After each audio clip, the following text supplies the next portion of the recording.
What is up, my friends? Welcome to Carpo's channel. How are my peeps doing today? Right on, right on, right on. Well, it's been a couple weeks, so I thought I'd make an update and just talk about all the bullshit that's going on in the world and in my life and in the Google and YouTube community. So, I'll start off with where I've been for a couple weeks. My channel, for those of you who don't know, was put on hiatus by YouTube because of a video I made talking about Kratom, of course. And it's not that they're censoring every Kratom video, just anything they find controversial. But they don't have, of course, humans reviewing these things. So they basically just send you a notification that they're shutting your channel down for a couple weeks. Fortunately, I didn't get it deleted this time. So I noticed today that the expiration was up, and I thought I'd make a quick update and say, hey, to start off, yes, I'm wearing an earring. I'm sure somebody's going to point this out. I found it in a drawer when I was digging through my stuff earlier, and it's a Italian horn, otherwise known as a corno, and the corno was used to ward off evil spirits, and it was for fertility and strength, and it was just another one of those, ancient symbols. Not ancient, but I was reading a little article about it, and one of the questions was, oh, should I not wear it? Why should I not wear an Italian horn? And it was this Christian webpage where this lady was asking, why she shouldn't, wear a pendant, a horn pendant. And this pastor was going on about how, it's against the Bible and all talismans or anything that might have some sort of supernatural significance. And there was this whole controversy surrounding something as stupid as a horn. I don't usually wear earrings. I was just seeing if the holes in my ears were still open, because I used to have many holes in both ears years ago, so I can usually wear it for an hour and it'll start hurting. Anyhow, this video is just kind of a general, where I'm coming from is it's difficult to pin down all the things I want to talk about, but YouTube is just a joke now. Now, when I started YouTube, I really wanted to do something. I wanted to grow. At one point, I wanted to expand, and I wanted to start doing channels more based on information. Perhaps something more controversial or less controversial. Doesn't really matter, but what we find out is that they're just basically shutting down anything that's alternative, or anybody who has the smaller channels is just getting ignored while the mainstream media is just being promoted. Boom, boom, boom. So even if you are a person who wants to speak about what's going on in the world and you really want to share information with people, it's become almost impossible to get your name out there when Google owns YouTube and Google is censoring search results.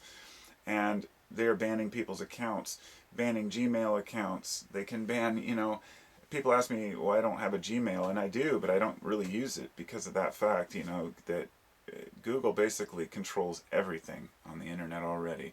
They have all of our information, and we're just treated like basically, commodities. And it's bad enough that, that's the case. It's compounded when we have basically people being shut down for speaking their minds, and not consistently. People are being shut down for talking about the war or talking about what our government is doing.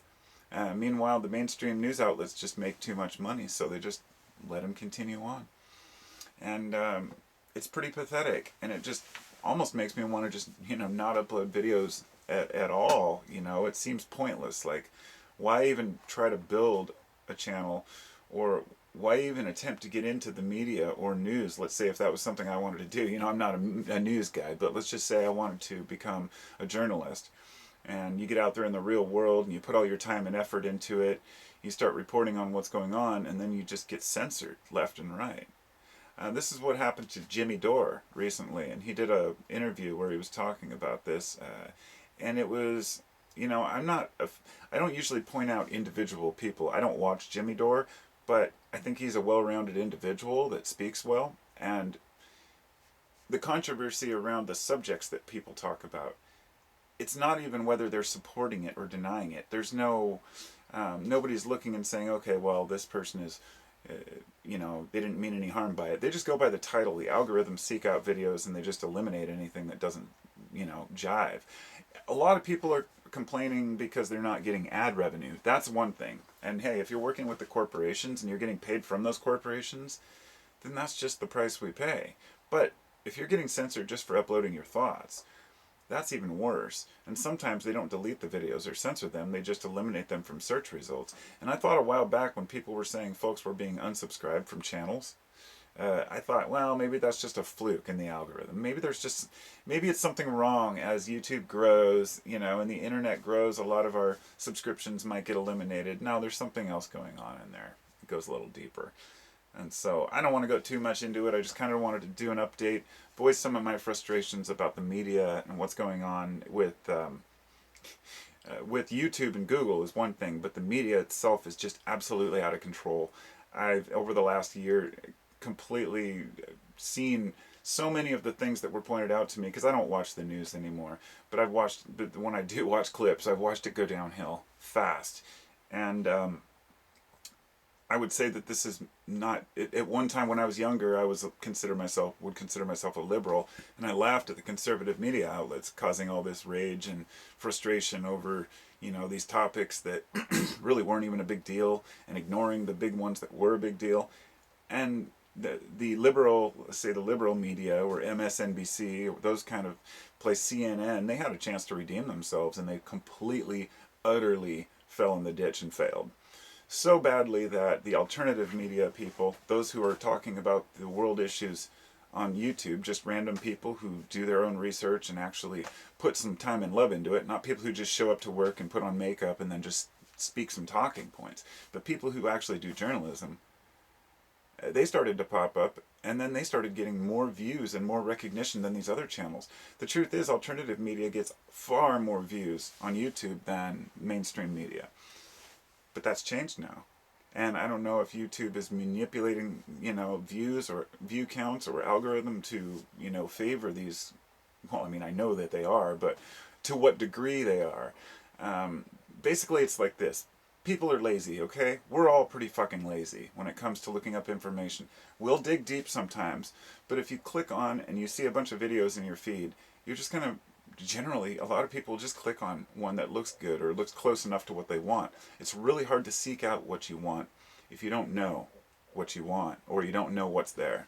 So shame on Google, big time. I would say shame on YouTube, but now that they're owned by Google, it doesn't really make a difference. And they own pretty much everything else too. And they are owned by Alphabet. Alphabet Incorporated is the corporation who has the umbrella, company for all these other smaller companies. And so what does this mean for us? We're stuck. We have to use an internet that is run by people who are censoring what is shown and manipulating search results, and that's pretty sad. It's stupid. It's stupidity. Which I guess will bring me to the other thing I wanted to discuss, which was this stupidity chart behind me. And I thought when I read this, it's a very simple but elegant, a presentation of what stupidity really is. And I'm not insulting people who don't have an education or people who can't read. Illiteracy is not the same as stupidity. I know people who can barely read and write, who can't spell words very well, who are very intelligent, very wise people. But let's get to the main point here of it. This was a graph that was by Cipolla was his last name, and I don't recall the first name. But it's a very simple concept. There's a benefit to others, or a risk or loss to others, and then there's a benefit to self, and a risk or loss to self.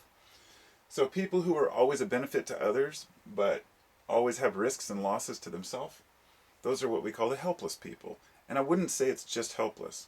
Some people are pushovers, or they become overly kind to others. In other words, it's the ones who go to the extreme to help others but won't take care of themselves. It's people who often have a low self-esteem, I would say, rather than helpless. This is just the way the graph was put. I would say, low ego or, a low self-esteem for a lot of people causes that too. Intelligent people are simply a benefit to others and a benefit to themselves. They try to do things that will help others and help themselves without detriment to either one. The stupid people are the ones who risk and lose for themselves and for others. This is the no benefit type attitude. This is the one where somebody picks a fight just because they're mad about the way a person looks or what they said. Nobody's gaining anything from that. It's a complete loss on both sides. Or somebody who is just out there, well, there are many degrees of this, but I should finish by saying that the bandits are the ones who are, I guess, smart. They're smart. They're smart. They're smart enough to know how to benefit themselves, but they're a risk to others. And those would be the thieves, embezzlers, the liars, people who are actually trying to gain something. In other words, a bandit might be somebody who would kill someone in order to make millions of dollars, whereas a stupid person would just kill someone just to kill them. They're both stupid. I'm not going to get into the killing aspect, and this isn't a moral dilemma or anything, but I wanted to show that little graph because I thought that it kind of laid out, when I say stupid people, because I made a video on my other channel about stupidity the other day, and I thought about it, and I was like, that could be offensive to people who take it wrong, who feel like they're stupid. And you're not stupid just because, if you're smart enough to ask questions in life, and you try not to harm others, you try not to, you try not to harm yourself, then you're doing all right. I think I fall somewhere on the spectrum of, stupidity and intelligence, because I end up harming myself sometimes, not by the things I do, but by the things I don't do, and that's something that's overlooked a lot. A lot of us have made bad decisions in the past. Of course, I was a kid. I did a lot of stupid shit. And I'd love to tell all the stories sometime, but the only reason to do so is to show people that we're all human. It's important that we share our stories from our past and our misgivings and our mistakes and errors and our ways, because by doing that, we show others that if they are making mistakes right now, it doesn't mean that they have to continue. And if a person's stupid, then they can choose to change by making conscious decisions. Now, given there are some people that are just too fucking stupid to ever make it out of their little mental cage, and I don't hate those people. I'm not angry at them. I feel more empathy for stupid people, for people who have got themselves into situations where they are harming themselves or harming others, and where they feel like that's their only outlet. And I think it's important for those of us who aren't that way to have a little bit of empathy for the fact that when a person's down, it's when they're usually kicked. We know this. People, this is why people, insult the poor people, poor white trash, and, oh, them, these poor people causing all the crimes and problems. You know what? I was a poor person, all right? We're all a little, depending on where you grew up, I guess you could be considered maybe lower middle class, whatever it might be, however you define it. But it really comes down to, the areas that you grew up in, the people you hung out with, and you realize that most people are maybe not living in poverty, but living well below the means they would like to, and that we're all kind of in this together. It's like, it's important that we don't judge people based on their income or their literacy rate, because there are a lot of smart people out there who can make some big changes. In fact, sometimes our intellectual nature as humans to want to know everything, and not just to know everything for the sake of usefulness, but to know more than another person, let's say. I think that's where we short ourselves, because information is here for all of us, and the idea is so we can all live better lives. But we're too competitive, and hopefully one day we pull our heads out of our asses and start realizing that helping your neighbor is helping yourself. You know what I mean? But we can't tiptoe around the bullshit. We can't pretend that there aren't stupid people.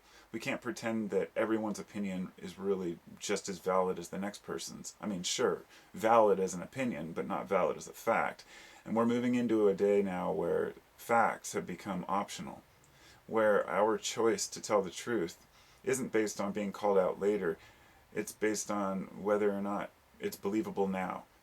Because we've seen this continuously in politics, in the media, in actors and basically celebrities who, if one lie is spread, they say, there was a saying, I can't recall, it says a lie will spread, a lie will travel around the world before the truth has a chance to put its pants on. I think it's something like that.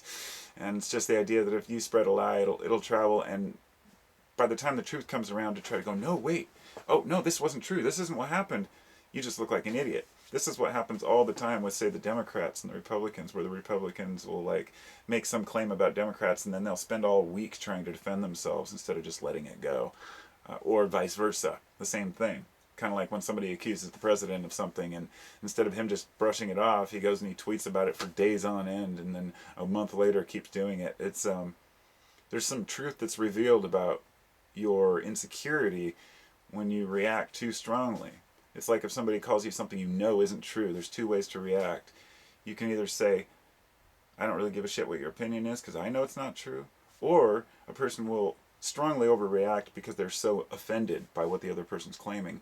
And that's even compounded when a person making a claim can get a whole bunch of people to believe a thing about a person, and that would be like defamation of character.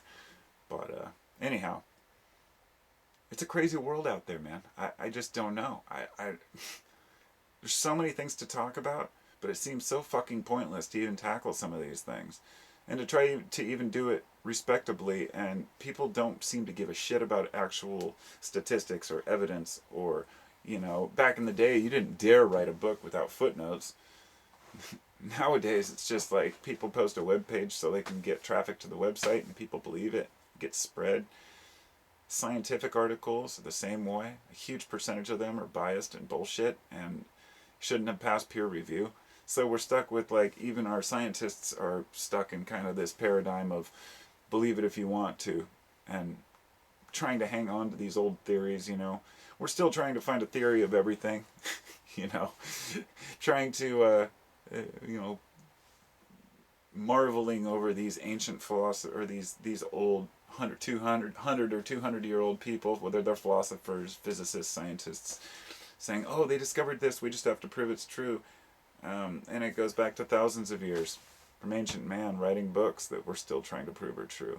It's humans' desperate attempt to reconcile the world we see with reality, whatever it might be. So, there's my ramble for the day. And thanks for listening, and I'll talk to y'all soon. Be well now.